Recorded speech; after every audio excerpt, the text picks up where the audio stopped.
as you know, this is our first Lease Live that we're streaming into the Facebook group.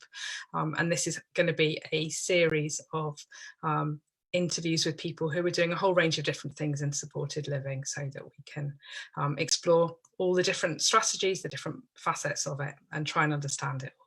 And I'm really pleased that Bronwen's decided to join us tonight. So thank you so much for giving up your evening. I know a lot of people know Bronwen already, but for those who haven't met Bronwen or come across her anywhere, I wonder if anyone, if you'd just give us a brief introduction about yourself and how you got started in property. Yes, of course. Hello, everybody, and thank you, Lisa, for organising all of this. It's just relax, Lisa. It's fine, all right. And now that's it. That was my technology bit done. So yeah, that's it. Like a glass of wine. Yeah. So I'm Bronwen Vearncombe. Yeah, I've been investing in property now for 6 years.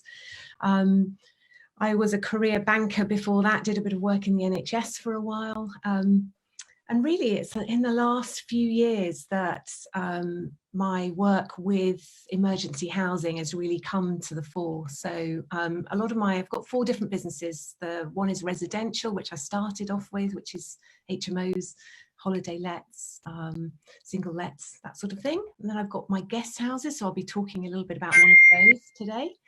And then I've got some developments and an education business. So I like to teach and coach people. So that's why I was ready when Lisa said, you know, I've already got something I prepared earlier. So hopefully, yes, I know that will certainly be of interest to a lot of you coming on today. So yeah, that's me. I'm down in sunny Hampshire. It's been a lovely sunny day today. Live between sort of Portsmouth and Southampton. And Winchester. So, and how did you get into property? What made you make that transition?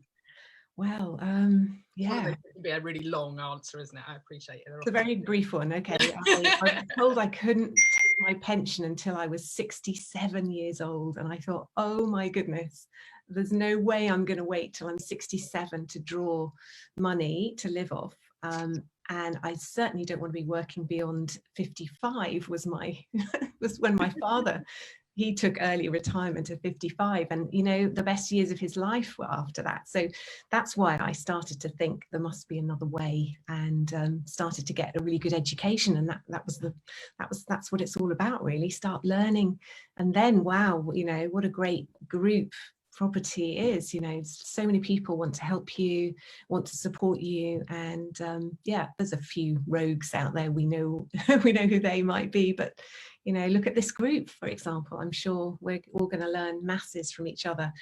So yeah, that's why I went into property, and it's been amazing. I gave up my corporate job 3 years ago now. I've been around the world. My husband did the Clipper Around the World yacht race, and I followed him. I've volunteered in Namibia. I should be in Australia at the moment, but I'm not. So yeah, it's given me massive freedom. Yeah, and I beat my dad. You did it before him. Brilliant. And how did you get into supported living? What happened there? Yeah, well, it's a good story as well. I started thinking, well, HMOs are really competitive and really difficult, and it was you know, we'd been doing it for a little while, and we felt that we could do better, maybe looking at bigger projects. So we started to look at commercial style properties. And when we were looking, we came across this property which has got 26 bedrooms, and we thought, great, we could convert this into flats. We worked out we could probably create 10 flats, and it's in the middle of Southampton, great location on a residential road. And it had been owned by a charity before we bought it. The charity was selling it. So we said, well, maybe while we get planning permission, we should consider what should we do to create an income from it, so that we don't, you know, we bought it with a bridging loan initially, and that's very expensive, we know that, and some investor funds. And we thought, well, we've got to think through our plan A, plan B, plan C, as you do. And, you know, our plan A was to convert to flats. Our plan B was, what can we do with the rooms? And because the charity was it was offering accommodation for young offenders. And that wasn't their main home, but it was somewhere they came to rehabilitate, if you like. So we knew that the planning, sui generis planning, was able to be used for short-term letting. So that's how we started, really. We tried different things. Well, I think the big thing was we tried step down NHS, mental health. Right. How did you try that? How did you go about getting there? Yeah. So immediately we thought, what's the demand in the area? Middle of Southampton, contractors, a lot of people traveling down to Southampton for various projects on the docks and different things. So we started with contractors, and that was okay, but they would generally stay Monday to Thursday, and then they would go home for the weekend. Wow. And we were going, okay, so we'll do booking.com as well, and we'll try the holiday market. Well, it wasn't a great, it wasn't high end this at all, sort of cheap rooms really. And that worked for a little while, but we came across, well, we had a good friend of ours that we've been talking to for some time, who runs a pub, and his pub was, it was in the middle of Southampton, but it had additional rooms upstairs, and then out the back as well, it had a suite of rooms that you could rent out. So he'd been renting them to local authority tenants. And I thought, wow, that's really interesting. And we got to know him for a little while because we looked at a pub that he was also managing. And he said, look, if you buy this pub, I'll let the rooms for you. And we thought, great, that'll work. And we got to know him over time. We showed him this 26-bed property, and he came round it with his phone. And his phone kept ringing off the hook, and he kept saying, no, I haven't got any rooms. No, I haven't got any space left. And I thought, gosh, there's demand there. So he said to me, I can let these rooms, I could fill these rooms for you. So that's when it started, really. We said, well, if that as a model works, let's give it a go. And he's been a catalyst to everything we've done, really, because we continue to work with him now. So he had the connections already. Had the connections, yes. Okay. And that's a big thing in this marketplace, really. Yeah. And with his and he was doing the step down care, was he NHS care? Is that what he was doing initially when you started? Not really, no. I had some NHS contacts, and I thought, from the sort of conversations I'd had in the NHS, that actually this was something they would really love to have. And we did try different things. So with this guy Colin, with Colin, we did start to experiment, really. And we did do mental health step down for probably 6-7 months. And it was just really hard work. And what we found was that a lot of these people were quite vulnerable. And what we would try to do with the local authority, with the mental health, with those people, was to try to define the type of person that we'd be comfortable having, and not those that are too dependent on other people and need to have too much care. Because what we find, our living manager would have to be on duty 24/7, and they were very needy, really. And in that first year I was setting it all up with my husband, and we would often be there, and I would see the problems that we had, and I really felt that we didn't have the skill set to really manage this properly. It was secure. It's a secure place. I mean, I can give you some photos. We can talk through my little, a little presentation that will maybe spring lots of questions from other people. I don't know how you want to manage that. Yeah. I think we'll probably should we do questions at the end? Would that make more sense? Or yeah, probably. Easier, isn't it, if we talk, and then if people have questions, we'll do a question section. Yeah. Sort of 10 minutes or so. So after that, then you ended up, or do you want to show the property and talk about it?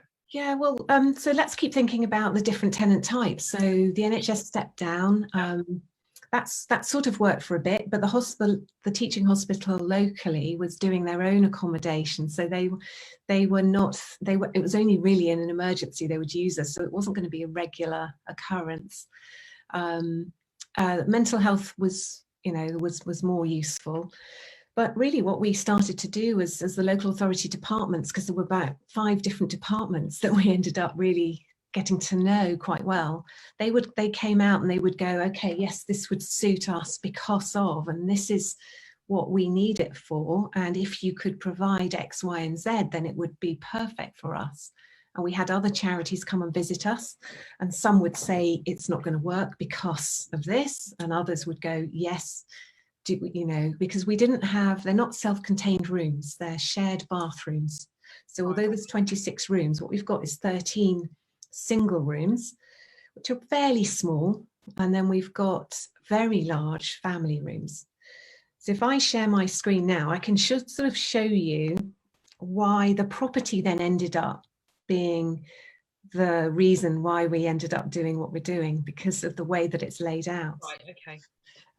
So let's see if this works. If I share my screen, let's see if you can see this. Can you see my slides now? I've got a little bit of a pause. Can Oh, there they are. Yeah. So this, as long as you can see that, then hopefully other people will as well. Yeah, it looks like it's just coming. Yeah. So here's the case study that we're going to talk about, which is Alma Road, 64 Alma Road. You can see that this part of the property here is very old Victorian, sort of Victorian Edwardian, very, very high ceilings, really nice big rooms. And then you've got this bit on the side here to the left as you're looking at it now. And this is it here. These are all purpose-built single rooms on 2 floors. And then there's a single self-contained one-bed flat at the bottom. And then you've got a car park around the back here.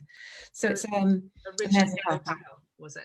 Say again? It was originally a hotel, was it? Or no, it was owned by a charity. So and they accommodated young people. Sorry, I didn't, prior to that it being a hotel. Oh, before that, no, this was almost purpose built. Oh, okay. So they had this thing built at the side for the charity. Right. Yeah.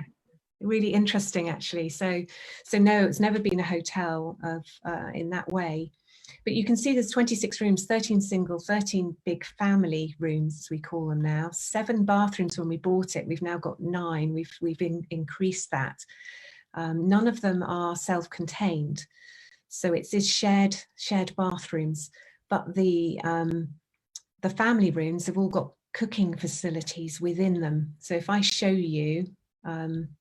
So here we bought it for 700,000, but it was on the market for 940,000. So you can see that in a commercial type of purchase, depending on your experience, you can really negotiate very, very well, much more easily than residential. But that's for another time. So here's some pictures here of the property pretty much year 1. So you can see this corridor here is the corridor of single rooms, and this is a single room. You can see how small it is. You know, yes, we have a TV, you have a sink, and there's a sort of place you can put your clothes, and there's a bedside table as well. And you can see this room down here, bottom left, is that was there already. So you can see the cooking facilities that were in the room at that point. We put in some high sleepers here, these sort of beds, so you can actually sleep more people, and we put in dining facilities and you know, dining tables and things, and sofas in the bigger rooms. So short stays. Say again? These are for short stays. Short stays, yeah. Absolutely. This is really from, on average, we have people for a week up to 3 months. Sometimes longer in exceptional situation. We had an asylum seeker for nearly a year.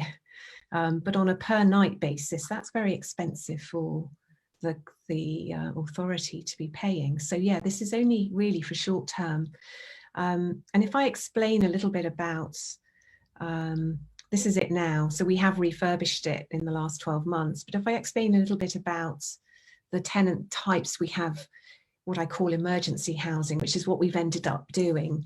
Emergency housing is really for those that are in council accommodation at the moment, but they find that through fire, flood, domestic abuse, all sorts of other things that people don't like to talk about, but they need to be housed quickly. Actually, another point worth mentioning is, you know, the cladding on flats, of course, given the horrendous situation in London with Grenfell Tower. There was a whole tower block in Portsmouth that needed to close down quickly. All council tenants, they needed to be housed somewhere before they found them permanent accommodation again. So we had quite a lot of people suddenly, you know, take up our rooms, and our occupancy just went through the roof. So it is just for temporary accommodation. It needs to be safe, you know, very, you know, pretty good quality, in my opinion, because this is about people's lives, and but certainly family accommodation where they can stay together and cook and feel safe, and you know, in the town as well. So that's, the location's quite important. Yeah, before I go on to the numbers, so emergency housing, and then we have children's department as well. So we have families where children are seen to be at risk, and so the children's department will place families with us. And so again, it's really important to have good quality accommodation with lots and lots of bathrooms, and somebody on site as well, really important. So they can show them to their room, they can show them laundry facilities and all sorts of other things. Very important. I think people are going to be writing lots of questions down, so I'm going to shoot through a couple more slides and then we'll go back to face to face. This is the sort of turnover that we've had over the last few years. So you can see we started off around £200,000 turnover when we were mixing and matching and trying different things.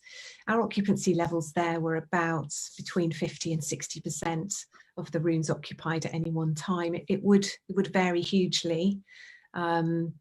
And sometimes the council, when we started using the council, they would empty the place out at Christmas, and they would put everybody back with anyone they knew, except they didn't want to pay over Christmas. And then at the end of the year, they don't have any money left, so they put people back with friends, and then they bring them back in after April, which is crazy. So yeah, a bit weird. And then the following year, we consolidated a bit more. We were very focused. We then refurbished the rooms. And so we're turning over around £350,000 now with the 26 bedrooms. And we you know, these are the sorts of room rates that you're looking at down here. They vary, and they vary by council as well. We now have 5 councils across Hampshire that place people with us because they know we're professional, they know they can rely on us, and we have capacity now. And we have capacity because we've expanded. And we've expanded into these 2 other properties. This was, so that previous one we actually bought with a bridging loan initially and investors. And then we replaced the bridging loan with a mortgage with Cambridge and Counties after about 6 months. So that was pretty good based on our numbers. And were they long-term investors, Bronwen, who stayed with you? Yeah. Yeah. Yeah, so we created a special purpose limited company for that purchase, and we those investors are shareholders in the company. So my husband and I own 40%, and our investors own the rest. We have 4 investors, and we share profit through dividend payments. So that's the way we chose to set it up. Of course, we were becoming 100% occupied, and there was too much demand. So we then created another company that's just ours. We've got a purchase lease option on this one on the left here, Linden Guest House, and then Polygon Guest House is a long lease. That's a commercial lease for 12 years, I think, this one. And you can see that's quite big as well. That's 18 rooms and then a 6-bed HMO. So that gives us a lot more variety of types of tenants that we can have, and they're all short term again, all just, you know, from one night up to several months. And then we've got a 4th one now, which is which we do street homeless with, but I'm not going to talk about that today. It's a very different marketplace. But yeah, so really it's about what I like to share really is how do you get started researching and looking for empty properties, because we've got so many rooms and we've done it at scale. That's where the economies of scale kick in, that gives you that larger profitability. But of course what we've discovered is that it's a tenant type or guest type that we have got to know and love, and yes, they're not easy to manage. They absolutely aren't, not all the time. But the good thing about short-term letting is that we can ask them to leave, and we do. And, we do have strict rules at times, and, people do flout those. And, we can ask the local authority to put them somewhere else, and it's a shame if they can't conform, but some people have all sorts of other issues that they're having to cope with, so we found that on the whole, if we provide a really nice experience for people, and we're understanding, and we have people come in and help them, then we have people that feel that this is their home, and it's very rewarding then. But of course we have problems. We really do at times, and that's why having a live-in manager is important. So they're the 24 hours. Is it one person who lives in, or do you have a rota? One person. Right. Yeah, one person. So let me stop sharing now, because we can have a chat. I can put my contact details up later if we want to, but let's go back to face-to-face.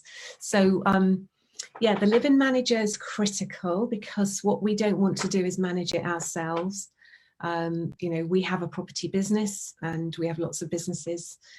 All our businesses are generally, we outsource the hard stuff from our point of view, but we are responsible. So we do all the back office. Booking system is put in by ourselves. We provide all the computer equipment. We have processes that are followed by our managers. They're responsible to book people in and to manage the property. If anything needs maintaining, then they go to Colin, and we have weekly meetings with Colin. So we manage it really effectively. So he oversees the live-in staff. Yeah. That's how that works. Yes, he does. He employs them, actually. We don't employ them. Oh, okay. We do interview them together. This is important that we get the right people, and we do test people out. Quite often the best managers have come from a place of vulnerability themselves, because they then have a huge amount of empathy, but also we train them up. So we will give them the skills to use the computer to really be as effective as they can in the job. And we'll give them a trial period. And between myself and Colin, we've got a couple of people now that have changed their life around. The person that manages 64 Alma Road, he didn't have his children with him, and he was on his own. He'd gone through a lot of problems, and now he has accommodation for free as part of his job. And he's held his job down now for 3 years. He not only does he had his children back, which is wonderful, but he's improved his life skills, and he loves his job. So yeah, it's been brilliant. It's been good to see his progression. And we've had others that have taken the mickey, and that's all part and parcel. Yeah. But I think the difference here with my model is that it's a trading business. This isn't like an HMO where you can, it's residential and you can sort of say, great, people are living there on an AST contract. I don't really have to worry too much until something goes wrong. This is day-to-day business. I know what's going on at the moment, and what our occupancy levels are. And I know that I need to make sure I've got enough food for the homeless stuff at the moment, because that's causing us issues. But equally, I can be in Australia as I was last year and still continue to manage the properties and the business from afar. And that's been a really big part of our reason for why we got into property, was so that we can do other things. Absolutely. So that's really important. What kind of occupancy rates are you running at? What does that vary dramatically throughout the year? I know you'd said about the Christmas time and the end of the financial year for the local authorities, but the rest of the year, is it fairly stable? Yes, pretty, especially with Alma Road, that's looking about between 80 and 100% occupancy most of the year round, which is good because we've got that continuity now, and that works well. If we take the newest property, then that's that's taken a while, but that's a slightly different model. So again, you know, over time it becomes much easier. Linden Guest House is more booking.com, so that does vary seasonally. But the emergency housing, as I'm talking about today, primarily, that's yeah, pretty good in terms of demand, because we're known and because councils talk to each other. So if a council, you know, really needs to house somebody quickly, they'll all phone each other around and they'll all go, anybody know anyone that's got a room? They will be phoned up. You know, we're not the only supplier, clearly, you know, but we will get that phone call to say, have you got a room available? But we don't guarantee rent. You know, we invoice the council. So some councils pay in advance with a credit card, which is interesting, and other councils we have to have a purchase order number, which is a nightmare. And then we have to send an invoice out, and then we have to chase invoices. So it's a, you know, it's a big business from that point of view. Yeah, I can imagine that's quite time consuming. Yeah. It can be, but we're trying to systemize everything as Right. we, you know, as we've grown. We've had to, really, because otherwise we'd have to employ more people to help. Yeah. So yeah. Have you had any problems getting paid when you're saying you're chasing invoices? Do you normally get the money? I know sometimes with local authorities. Not always. You have, yeah. Not always, and I think it's partly because we weren't very good at chasing invoices when we first started out. So we've probably got about £40,000 owing to us at the moment. Right. But when you look at the sort of turnover that we're doing, that's not too bad. But you do need to have good systems to keep on top of it, because you know, if we don't get the money in, then Colin doesn't get his money either, you know. So we're all incentivized to make sure that this works well. But like any business, it's, you know, needs managing. And that's why I think this model is a bit different. It isn't for everybody. No. But it is something I love to talk about, because I think that this can work anywhere in the country. Do you think it could work on a smaller scale if someone was looking at a property that was, say, 6 or 7, you know, 6 or 7, yeah. It could work on that size? It absolutely could. You've just got to make sure that you're going to get the right type of guests in that are not going to be too demanding. You could, you know, again, looking at your property, you've got to say, is this good enough for families who may want to be cooking and, you know, having their family all together in one place? I mean, for our single rooms, we've got a massive kitchen in that property that has got 2 of everything. John Lewis's gave it to the charity and had it sort of built for them, which is wonderful. So we can have people use that kitchen facility. So the smaller properties, you've got to think about, everybody's got to use the kitchen at different times. And do you really want a live-in manager? That's where the scale is important. Yeah. So I think that's probably most of what I was going to say, and I don't want to take up too much time. I want to give people time for questions, maybe, because I could go on for hours. Let's have a look and see what kind of questions we've got going on. Sure. So I'll put my contact details back up on the screen. Yeah, that would be great. Do you always seek commissioner backing from the local authority, was one of the questions. Do we get commissioner backing from the local authority?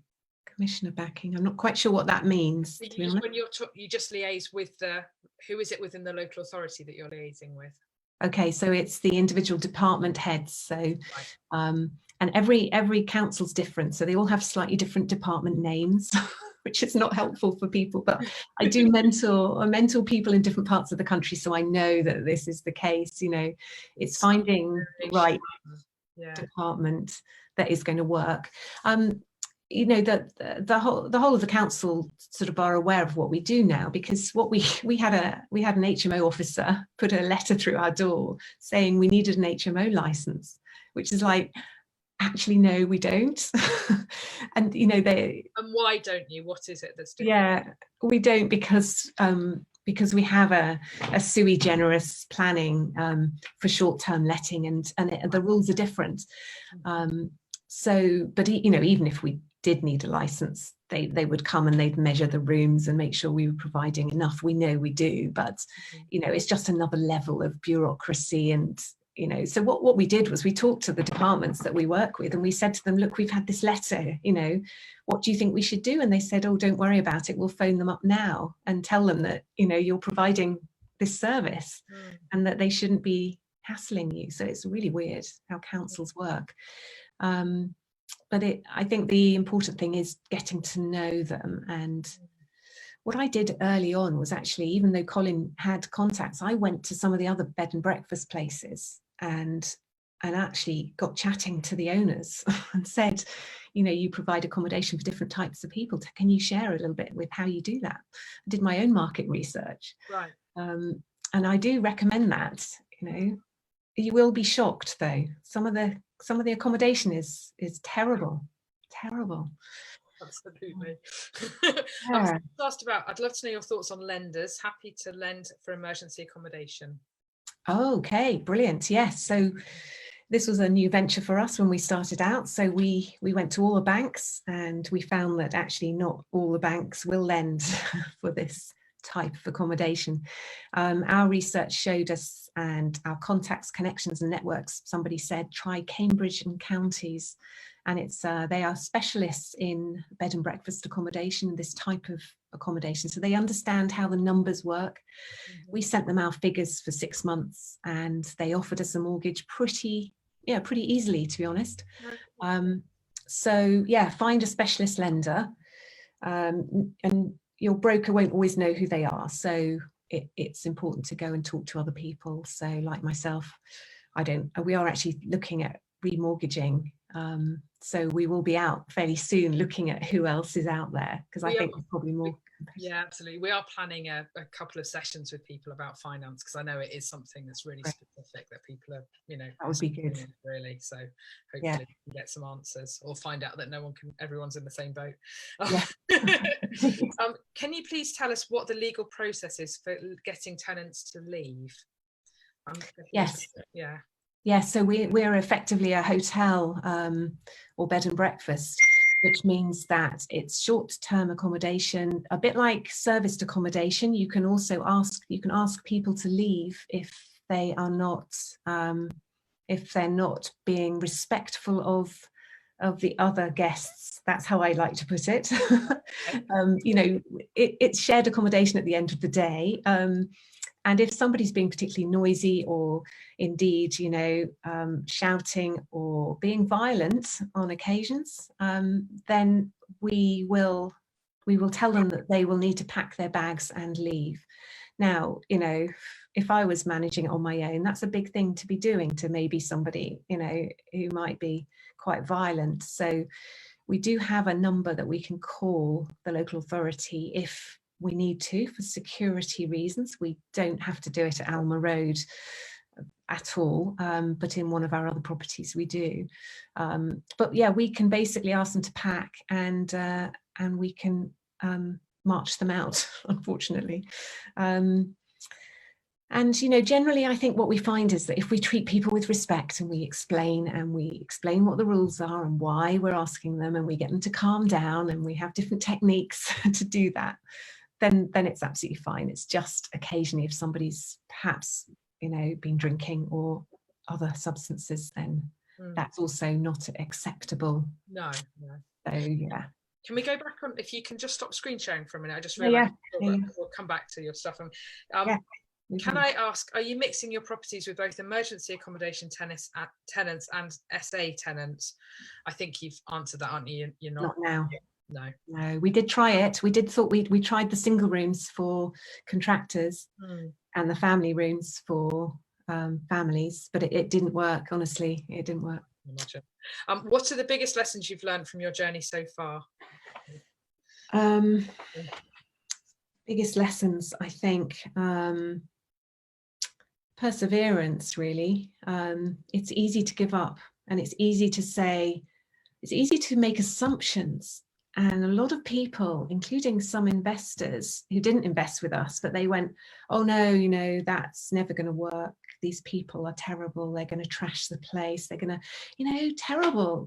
So I've learned that if you respect somebody and you give them respect, then you get it back. Equally, if you provide shit accommodation, and I've seen some awful places, these people, it's terrible, I don't mean that at all, but if you and I are staying in a horrible place, will we look after it? No, we won't.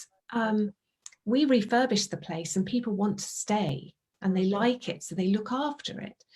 And they also start to learn that, respect our rules, and you can stay. Of course you can stay longer. And then what else have we learned?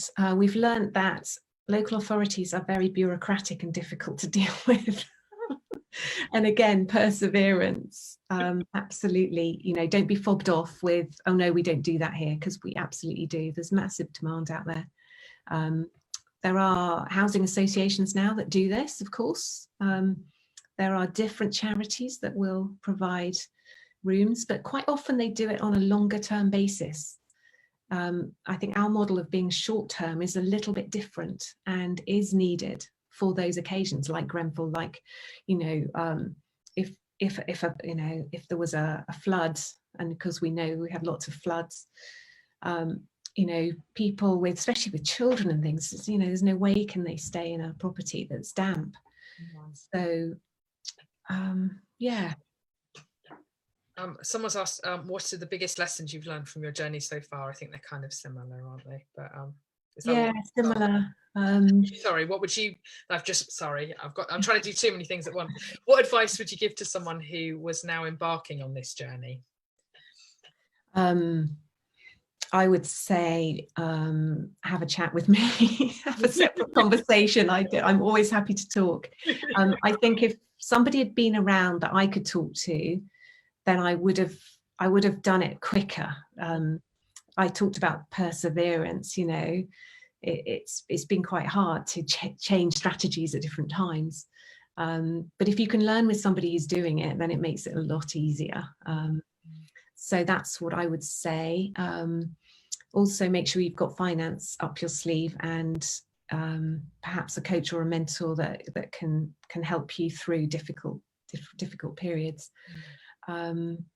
If there's demand with something like this, you'll find a way of making it happen.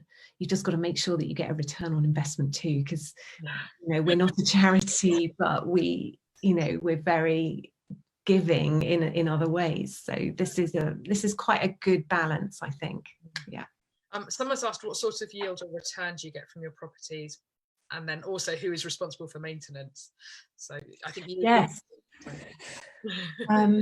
Maintenance, yes, really important. There's a lot of costs in this, and I put up a slide before that said, what was my gross profit, what's my net profit? There's a lot of cost involved, and you have to manage that. It's a business. You have to manage those costs. So what we do is we pay our sort of managing agent, if you like. We pay him a percentage of the turnover, and he then is responsible for employing the person that lives in, for laundry, and for booking in systems and managing it day to day. If there's any general little bits of maintenance that need to be done, then they can do that. We'll pay for the costs of doing that. We have a system on a platform called Asana, which is a team tool where you can log things on there. So each manager has the ability to log that, I've got a problem with this, or this isn't working, or there's a blocked toilet. They have access to people that we use regularly, plumbers, electricians, things like that. One of the biggest costs are things like, the fire alarm system, making sure that that's working properly, CCTV, really important, insurance, big cost. Oh, sorry. Do you get a deposit from the local authorities if there was a room that was damaged very badly? Would that be your responsibility, or would that come from? We will charge the local authority for the damage, yes, and we have an agreement that they will pay that. We do have CCTV for situations where people may walk off with things like televisions. We haven't always got that back. We certainly can't always claim on insurance for that, but the local authority generally pay for damage. We have damaged carpets and things, we can get the carpet changed. It's interesting because the first year we had a lot more incidences than we have since we've refurbished it. So interesting. To answer the other question, what's the return on investment? Now that depends how you want to measure that, but our investors, if you took them as an example, they get a 37% return on their investment on that property. So that gives you an idea of the sorts of things they get. We take the risk because we're managing it day to day, I suppose, but they are shareholders, so they still take a risk to dividend, I suppose. You're right, there's loads of questions, so we've got Okay. Are building insurance and liability insurance more expensive for this type of accommodation? Yes, a lot more expensive, and it depends on your tenant type as well. So if it was, I know we had to be very careful, because when we got a few asylum seekers in, I didn't think it was a problem. It was only when I spoke with my broker, as I do every quarter, just to check, is everything okay? Are we not, because I don't want to be out of insurance. They said, no, asylum seekers are not included. They're much more expensive to insure. I'm like, really? They're much higher risk? Even though this family was beautiful, they were the best behaved, and they stayed with us for months, we had to end up paying more for their stay. Street homeless, absolutely, yes, and that's fair enough. But I've got a really good broker that's working with me now, where we're putting all the policies onto one overall policy, which actually makes it cheaper. Right. So there are ways to reduce that. Yeah. Do you need any special license to do this, or do you have to register as a public service supplier? That's a question. Good question. No, we don't. We do need to make sure that we are certified for all the usual things that you would expect health and safety wise, and that all our certificates are up to date. We do need to supply those to the local authorities so that they know that we're compliant. All the things you would expect to have, pretty much, if you were an HMO or if you were trading in this way. It's absolutely makes sense. But saying that, I went to look at a property a couple of weeks ago for street homeless that someone else was running. It was pretty much empty, but they had no fire alarm system. Would you believe? Absolutely, I was I was fuming at them. I just could not believe they housed people there with no fire alarm system. And yeah, I just think that's just not right. And I was surprised that they were allowed to house people. And do you know what they said? Oh my goodness, they said to me, oh, well, it's okay because they're only homeless people. Anyway, I'm not going to go off on one now, but yeah, so you've got to be completely compliant, just as if, this was your home really, and make sure you have everything. Health and safety wise, we do, our managers go through medical qualifications that they can deal with crises in an emergency. They do health and safety briefings. They do go, local authority give them some training as well sometimes, which is quite useful. How to manage conflict, how to manage different situations. So yeah, it's amazing. There's so much out there you can do. But, is C1 planning accepted for assisted living, or must you get sui generis? Oh, well, sui generis because of the size of what we're doing. Yeah. So in each of your properties, they're all that. Yeah, I think if you're looking at anything large commercially, you need to look at the planning use that's on the planning portal, on the planning details. Really important. If it's already a B&B or a hotel or something like that, then it's going to be fine, because that's equivalent. Yeah. And do you have to have any CQC or any regulatory, apart from you said the standard ones, but you don't fall under CQC or anything? No, we don't. And we've been very careful not to provide those sorts of services, because that would be a very different business. It would be like running a care home or an institution that would look after people. You could absolutely do that, but that would be in my opinion, it'd be a minefield of a lot of not bureaucracy, but rules and regulations, and you would have to keep up to speed with those. There's nothing wrong with doing that. It's just not really the business that we wanted to be in. No. So I'm sure there's people on this who do that. There's so many different ways of doing things. Yeah. And someone else is saying, as a starter, how big are you before councils may even pay attention to you? How many rooms offering as a minimum? Oh, I don't know, actually. I suppose you were offering a lot of rooms from the beginning, really. We were. And then I've been to see other bed and breakfasts. I think the smallest one I've seen is probably 10 rooms, where they provide that, and they live in. So the people that run it live in there themselves. I think, you know, yeah, it's all about really, is it going to work logistically? And is there any tips on that when you're viewing properties? Is there things that you think that, you know, they must have this or not this? Or Yes, numbers of bathrooms. So I looked at one fairly recently that had 12 rooms, and it was very excited because it used to be a care home, and I thought, great, there'll be lots of bathrooms. And in fact, they said, yes, there's a toilet in every room, and there was a toilet and a sink off every room, but no shower facilities. And when we looked at the floor plan, you could see there was only one bathroom. It's like, oh my goodness, that's not going to work. Now you can obviously add them too, you know, but we needed rooms very quickly on that one, and one bathroom isn't enough. We've now got 9 for 26 rooms, and that's plenty actually. But you know, if the one, you know, if there's a problem with one and we have to shut it for maintenance, you know, or if there's a leak or something, you've got to have spare ones. So bathrooms are really important, and because we don't provide en suites, and in fact that's actually good. Why is that good? Because if you're providing self-contained facilities, you might fall foul of future regulations.